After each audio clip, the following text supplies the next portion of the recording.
나는 2024년 겨울 한국은행 금통위 회의 직후 복도를 걸어 나오는 이창용 총재의 표정을 오래 기억한다. 기자들의 질문이 쏟아졌지만 그는 금리 3.5% 동결의 이유를 짧게 말하고 자리를 떴다. 며칠 뒤 워싱턴에서 제롬 파월 의장이 인플레이션이 꺾일 때까지 높은 금리를 오래 유지할 것이라 말했을 때 서울의 금융권 내부에서는 서로 다른 계산이 충돌하기 시작했다. 외국계 은행 딜러는 환율 1,400원을 예견했고 국내 증권사 리스크 책임자는 CDS 프리미엄의 미묘한 상승을 경고했다. 나는 그날 밤 채권 트레이더와 기업 CFO의 통화를 들으며 메모를 했다. 정책은 단 한 줄이지만 시장은 수천 개의 해석으로 갈라진다. 만약 당신이 그 자리에 있었다면 가계부채 1,800조 원과 부동산 가격, 그리고 달러 유동성 사이에서 어떤 선택을 했을까? 스톱. 며칠 뒤 여의도에서 만난 한 시중은행 리스크 담당 임원은 내게 말했다. 총재의 동결은 시장 안전기지만 자본시장 쪽에서는 이미 노선이 갈렸다. 그는 회의에서 이창용의 발언을 두고 격론이 벌어졌다고 했다. 한쪽은 파월이 멈추지 않는데 우리가 먼저 금리를 낮추면 원화가 무너진다고 주장했고, 다른 쪽은 부동산 PF와 중소기업 대출이 버티지 못한다고 맞섰다. 그날 밤 나는 뉴욕에서 열린 기자회견 영상을 다시 돌려봤다. 제롬 파월은 금리는 더 오래 높을 수 있다고 했고, 프랑크푸르트에서는 크리스틴 라가르드가 긴축은 아직 끝나지 않았다고 말했다. 같은 문장 다른 나라의 다른 운명. 한국의 은행들은 외화 유동성 비율을 계산했고 증권사들은 부동산 프로젝트 파이낸싱의 만기표를 다시 그렸다. 숫자는 냉정했지만 사람들의 얼굴은 흔들렸다. 당신이라면 환율 안정과 내수 붕괴 중 무엇을 먼저 막았을까? 스톱. 나는 그 갈등의 뿌리를 이해하려고 1997년 겨울의 기록을 다시 펼쳤다. 당시 재정경제원 장관이던 임창결과 대통령이던 김영삼, IMF 협상 문서에 서명하기 직전 한국의 단기 외채에는 1,000억 달러를 넘어섰고 CDS라는 말조차 생소했다. 환율은 800원대에서 1,700원대로 뛰었고 금리는 20%를 넘었다. 정책은 늦었고 시장은 먼저 반응했다. 그때도 금융권 내부는 갈라졌다. 기업을 살리기 위해 유동성을 풀어야 한다는 쪽과 외환을 지키기 위해 금리를 올려야 한다는 쪽. 나는 당시 은행원 인터뷰를 읽으며 지금의 논쟁과 겹쳐보았다. 이창용 총재가 환율을 보며 계산기를 두드릴 때 금융권 딜러들은 1997년의 그림자를 떠올리고 있었다. 정책의 한 줄이 기업의 파산과 실업률 부동산 경매로 이어지는 그 연결고리를 당신은 얼마나 실감하고 있는가? 스톱. 나는 서울의 한 자산운용사 회의실에서 금리 곡선이 꺾이는 순간을 지켜봤다. 트레이더는 한국의 기준금리가 미국보다 다 낮아지면 자본은 떠난다고 말했고 CFO는 그 전에 PF가 터진다고 답했다. 모두가 이창용의 다음 한 문장을 기다리고 있었다. 뉴욕에서는 제롬 파월 이 실업률과 CPI를 들고 금리 인하 기대를 눌렀고 프랑크푸르트의 크리스틴 라가르드는 유럽은행의 유동성 스트레스를 경고했다. 그 말들이 곧바로 한국 회사차의 스프레드에 반영됐다. A등급 회사차의 금리는 하루 만에 30베이피스 뛰었고 부동산 리츠는 매도 주문이 쌓였다. 나는 그날 새벽까지 거래 기록을 들여다봤다. 금리는 단순한 숫자가 아니었다. 환율 CDS 담보가치, 그리고 누군가의 월세 계약까지 연결된 도미노였다. 당신이라면 금리를 낮춰 숨통을 틔울까? 아니면 자본 유출을 막기 위해 버틸까? 스톱. 나는 한국의 논쟁을 이해하려면 바다 건너의 실패를 봐야 한다고 생각했다. 2018년 부에노스아이레스에서 니콜라스 두오분의 재무장관이 IMF 협상을 발표했을 때 대통령 마우리시오 마크리는 페소 방어를 위해 기준금리를 60%까지 올렸다. CDS 프리미엄은 폭등했고 환율은 더 빠르게 무너졌다. 금리를 올려도 신뢰가 사라지면 시장은 돌아오지 않는다는 사실을 그들은 뒤늦게 깨달았다. 나는 그해 아르헨티나 채권을 들고 있던 한국 운용사의 손실 보고서를 읽었다. 서울의 한 애널리스트는 말했다. 지금 한국이 금리를 내리면 환율이 흔들리고 올리면 가계부채가 무너진다. 아르헨티나가 걸었던 길의 다른 버전일 뿐이다. 그 말 속에서 나는 이창용의 고민을 보았다. 정책은 숫자로 쓰이지만 신뢰는 기억으로 남는다. 당신이라면 시장의 신뢰를 지키기 위해 얼마나 높은 금리를 감당할 수 있겠는가? 스톱. 나는 또 다른 기록을 찾아 아테네로 눈을 돌렸다. 2015년 여름 총리 알렉시스 치프라스는 국민투표로 긴축을 거부했지만 재무장관 야니스 바루파키스는 은행 유동성이 마르는 속도를 보며 결국 자본 통제를 논의했다. CDS는 치솟고 국채금리는 10%를 넘었다. 정책의 명분과 시장의 공포가 충돌할 때 은행 창구 앞 줄이 길어진다는 것을 그들은 몸으로 배웠다. 나는 그 장면을 떠올리며 서울의 은행권 내부 메모를 읽었다. PF 만기, 집중가계 연체율, 상승 외화 조달 비용 증가. 그 문장 옆에는 조용히 이창용의 금리 동결이 적혀 있었다. 같은 선택이라도 나라의 신용도와 외환 보유액 정치적 신뢰에 따라 결과는 달라진다. 당신이라면 그리스처럼 긴축을 선택했을까? 아니면 은행을 먼저 살리려 했을까? 스톱. 나는 이 논쟁의 끝이 어디인지 알고 싶어 이스탄불의 기록을 꺼냈다. 2021 연가을 대통령 레제프 타이프 에르도안은 금리 인하를 지시했고 중앙은행 총재였던 샤하프 카부치오올루는 물가가 20%를 넘는데도 기준금리를 낮췄다. 리라는 폭락했고 CDS는 급등했다. 환율이 흔들리자 수입 물가는 더 올랐고 생활비는 순식간에 무너졌다. 나는 그때 터키은행 애널리스트와 통화하며 정책 신뢰가 무너지면 유동성은 증발한다는 말을 들었다. 서울로 돌아오니 금융권 내부 메모에는 이렇게 적혀 있었다. 금리를 너무 오래 높이면 PF 부실 확대, 너무 빨리 낮추면 환율 급등. 그 문장 아래에 다시 이창용의 이름이 있었다. 정책은 언제나 균형이지만 시장은 늘 한쪽으로 기운다. 당신이라면 통화 안정과 경기 방어 중 어디에 더 무게를 두었겠는가? 스톱. 나는 마지막으로 카라카스의 장면을 떠올렸다. 2013년 이후 대통령 니콜라스 마두로는 통화를 찍어 재정을 메웠고 중앙은행 총재였던 넬손 메렌테스는 통화량 급증을 막지 못했다. 인플레이션은 세 자릿수를 넘어 네 자릿수로 치솟았고 환율은 공식 환율과 암시장 환율로 갈라졌다. 유동성은 넘쳤지만 신뢰는 사라졌다. 나는 그 붕괴 과정을 보며 통화정책의 마지막 선이 어디인지 생각했다. 서울의 금융권 내부에서도 비슷한 질문이 오갔다. 경기를 살리자고 유동성을 풀면 물가와 환율은 어떻게 되는가? 그 문장 끝에는 다시 이창용의 선택이 놓여 있었다.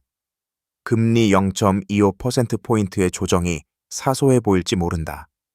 그러나 그것은 환율 부동산 가격 CDS 그리고 가계의 월 상환액을 동시에 움직인다. 당신은 지금 이 균형이 얼마나 위태로운 줄을 걷고 있다고 느끼는가? 스톱. 서울로 돌아와 나는 다시 숫자를 들여다봤다.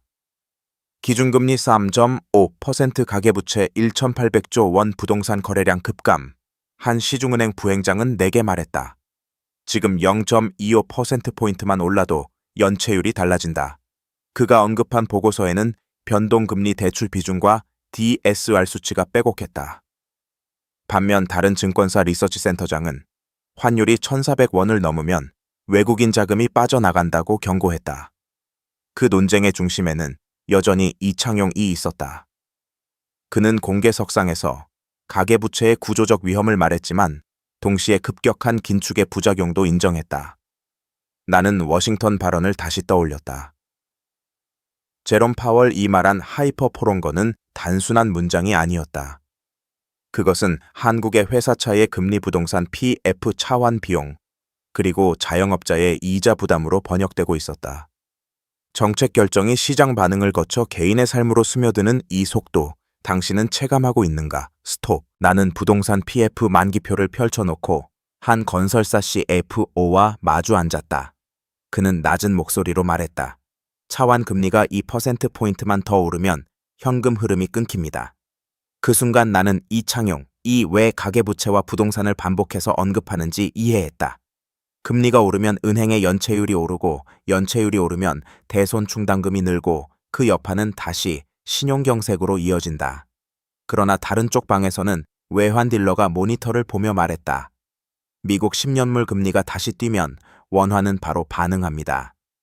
그 배경에는 여전히 제롬 파월의 통화정책 경로가 깔려 있었다. 나는 그 두 방 사이를 오가며 메모했다. 하나는 국내 유동성의 문제, 다른 하나는 달러 유동성의 문제. 중앙은행은 이 두 파도를 동시에 막아야 한다. 당신이라면 부동산 시장의 붕괴를 막기 위해 금리를 내릴 것인가? 아니면 환율 방어를 위해 버틸 것인가? 스톱. 나는 어느 저녁 1998년 구조조정 문건을 들고 다시 책상에 앉았다. 그 문서에는 당시 금융감독위원장이던 이현재와 경제부총리였던 강경식의 서명이 있었다. 그들은 은행을 합병하고 기업을 정리했다. 실업률은 8%를 넘었고 부동산 경매는 동네마다 늘어섰다. 그러나 외환 보유액은 회복됐고 CDS는 내려왔다. 나는 그 선택의 대가를 떠올리며 오늘의 논쟁을 다시 읽었다. 지금 PF를 정리하면 건설사가 무너진다. 미루면 은행이 위험해진다. 그 문장 옆에는 또 이창용의 금리 경로가 적혀 있었다. 정책은 언제나 누군가의 희생 위에 세워진다. 그때와 지금 달라진 것은 숫자의 크기뿐일지도 모른다. 만약 당신이 그 구조조정의 책임자였다면 은행을 살리고 기업을 버렸겠는가? 아니면 그 반대였겠는가? 스톱. 나는 새벽에 한 자영업자의 장부를 들여다봤다. 매출은 팬데믹 이후 절반으로 줄었고 변동금리 대출의 이자는 2배가 됐다. 그는 내게 말했다. 금리가 1%만 내려가도 버틸 수 있습니다. 그 말 뒤에 나는 이창용의 고민을 떠올렸다. 금리를 내리면 이런 사람들은 숨을 쉬겠지만 외환 시장에서 원화가 흔들리면 수입 물가가 올라 다시 생활비를 압박한다. 같은 시간 뉴욕에서는 제롬 파월 이 노동시장 과열을 이유로 금리 인하 기대를 눌렀고 프랑크푸르트에서는 크리스틴 라가르드가 은행 유동성 스트레스를 점검했다. 세계의 금리 결정이 한국의 월세와 식자재 가격으로 번역되는 순간이었다. 나는 장부를 덮으며 스스로에게 물었다.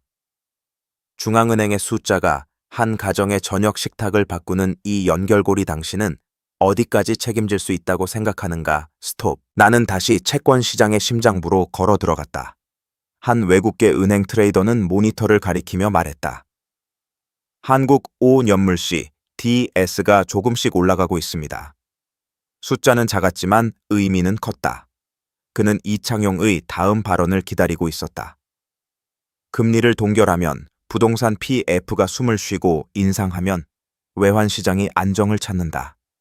그 사이에서 투자자들은 국채와 회사채의 스프레드를 계산했다. 나는 그 장면을 보며 2011년 유럽을 떠올렸다. 당시 마리오 드라기가 Whatever it takes를 말하기 전까지 총리 조르지오 파판드르는 국채금리 급등 속에서 선택지를 잃고 있었다. 신뢰 한 문장이 시장을 멈추게 하기도 한다. 나는 서울의 딜링룸에서 그 문장을 기다리는 사람들의 눈빛을 보았다.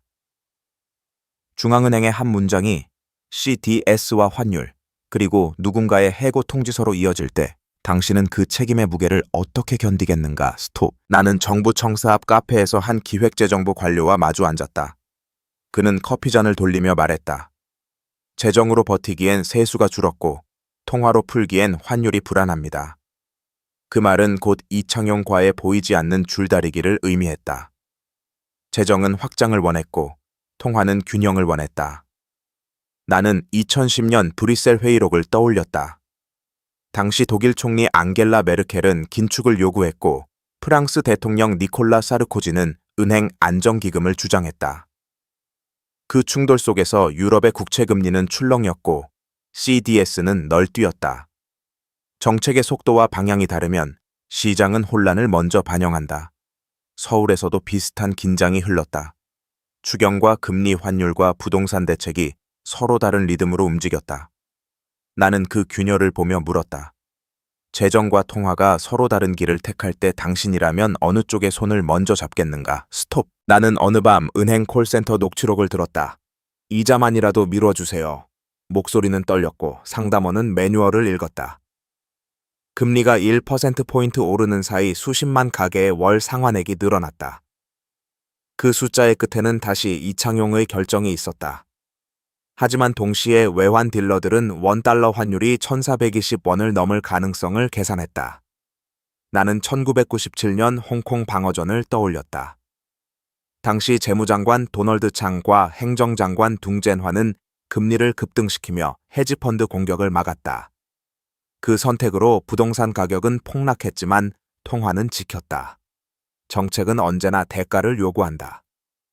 서울의 콜센터와 홍콩의 환율 방어는 다른 시대지만 같은 질문을 남긴다. 통화를 지키기 위해 가계를 희생할 수 있는가? 아니면 가계를 살리다 통화를 흔들 수 있는가? 당신이라면 어느 쪽을 선택하겠는가? 스톱. 나는 외환 보유액 통계를 넘기며 한 한국은행 출신 이코노미스트와 통화했다. 그는 말했다. 보유액은 충분하지만 시장은 숫자보다 신호를 본다. 그 신호의 발신자는 결국 이창용이다. 금리 동결이 길어질수록 시장은 인하 시점을 추측하고 인상 가능성이 열리면 곧바로 채권 금리가 반응한다. 나는 2008년을 떠올렸다. 당시 연준 의장이던 벤 버냉키와 재무장관 헨리 폴스는 유동성을 대규모로 공급하며 금융시장을 붙들었다. 그 결정은 달러를 풀어 위기를 넘겼지만 이후 자산 가격의 급등이라는 또 다른 파장을 남겼다. 정책은 당이 안정과 장기 왜곡 사이를 오간다. 서울의 부동산 가격 가계대출 잔액시 DS 프리미엄은 모두 그 균형 위에 놓여 있다. 나는 통계표를 덮으며 스스로에게 묻는다. 지금의 안정은 미래의 불안을 미루는 것일까? 아니면 위기를 예방하는 선택일까? 당신의 판단은 어디에 가까운가? 스톱. 나는 결국 한 퇴직은행 지점장을 찾아갔다. 그는 IMF 이후 구조조정을 겪으며 지점을 닫았던 사람이다. 그때도 금리와 환율이 신문 1면이었지. 그의 말 속에서 나는 대통령 김대중과 IMF 총재 미셸 캉드 씨가 구제금융 조건을 논의하던 장면을 떠올렸다. 금리를 올리고 구조조정을 밀어붙인 선택은 외환을 지켰지만 수많은 중소기업과 가게가 문을 닫았다. 그는 조용히 말했다. 정책은 나라를 살렸지만 내 고객들은 사라졌어. 나는 그 문장을 메모하며 오늘의 논쟁을 다시 읽었다. PF 연체율 자영업자 폐업률 회사차의 스프레드. 그 모든 숫자의 끝에 다시 이창용의 판단이 놓여 있었다. 정책이 옳았다는 평가와 개인의 삶이 무너졌다는 기억이 동시에 존재할 때 우리는 무엇을 성공이라 부를 수 있을까? 당신은 그 기준을 어디에 두겠는가? 스톱. 나는 마지막으로 한 신혼부부의 전세 계약서를 펼쳐보았다. 금리가 오르며 대출 한도가 줄어들자 그들은 더 먼 외곽으로 이사해야 했다. 남편은 말했다. 환율이나 CDS가 뭔지 몰라도 이자 30만 원이 더 나가요. 그 문장 뒤에 나는 다시 이창용의 선택을 떠올렸다. 같은 시간 워싱턴에서 제롬 파월은 노동시장 지표를 보며 긴축 유지 가능성을 말했고 유럽의 크리스틴 라가르드는 은행 자본 비율을 점검했다. 그들의 결정은 달러 금리와 유로 금리를 움직였고 결국 서울의 전세 보증금과 월 상환액을 바꿨다. 나는 계약서의 작은 글씨를 읽으며 생각했다. 중앙은행의 0.25%포인트가 한 가정의 삶의 방향을 줄이는 현실. 우리는 정책을 숫자로만 평가해도 되는가? 아니면 그 숫자가 닿는 삶의 깊이를 함께 봐야 하는가? 당신이라면 어떤 기준으로 이 시대의 선택을 기록하겠는가? 스톱. 나는 다시 한국은행 앞을 걷는다. 시장은 여전히 분열되어 있다. 한쪽에서는 이제는 인하해야 한다고 말하고 다른 쪽에서는 조금만 방심하면 환율이 튄다고 경고한다. 그 중심에 서 있는 사람은 이창용이다.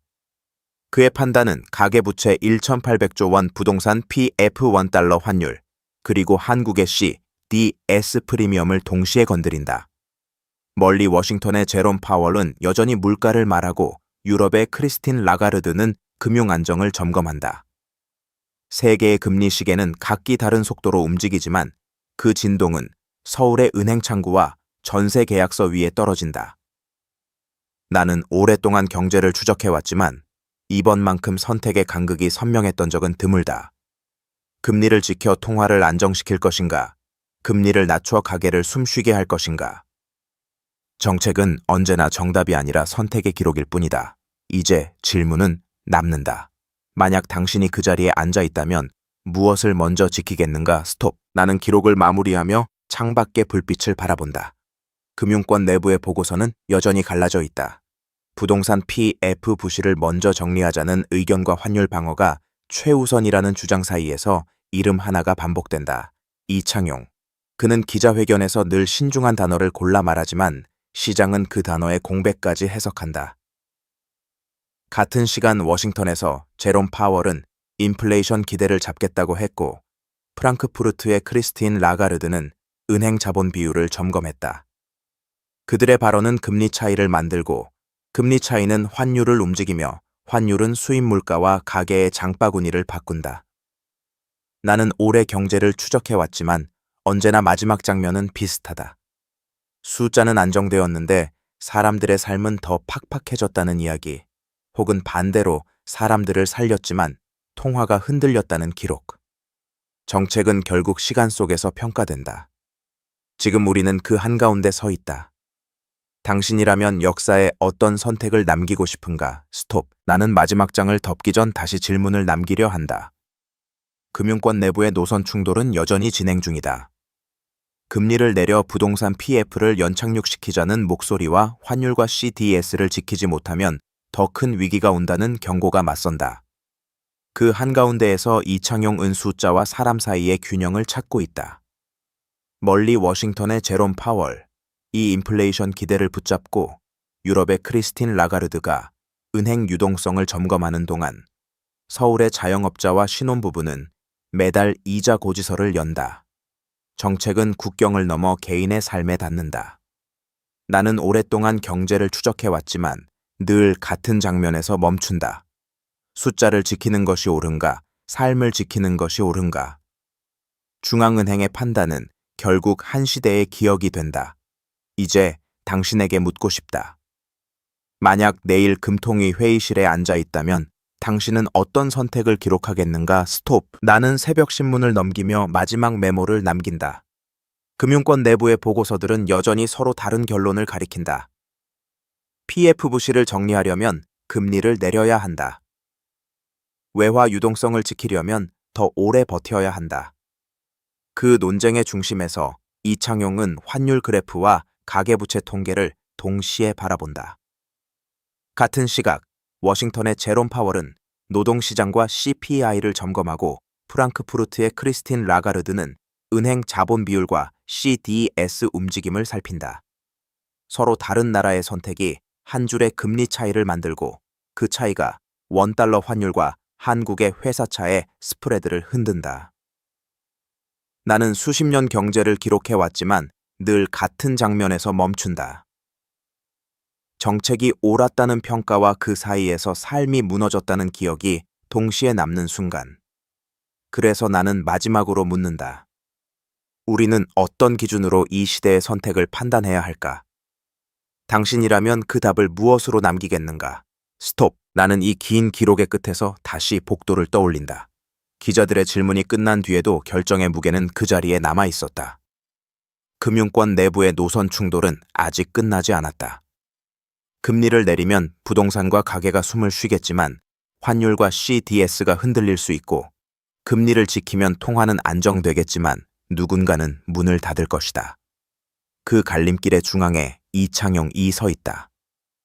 멀리서 제롬 파월의 물가 발언이 들려오고 유럽의 크리스틴 라가르드가 금융 안정을 점검한다. 세계의 정책은 서로를 비추는 거울처럼 연결되어 있다. 나는 오랫동안 경제를 따라왔지만 결국 남는 것은 숫자가 아니라 선택의 기록이었다. 누군가는 안정된 환율을 기억하고 누군가는 감당하지 못한 이자를 기억할 것이다. 이제 마지막 질문을 남긴다. 미래의 역사책이 오늘을 평가할 때 우리는 어떤 선택을 했다고 기록되기를 원하는가? 스톱.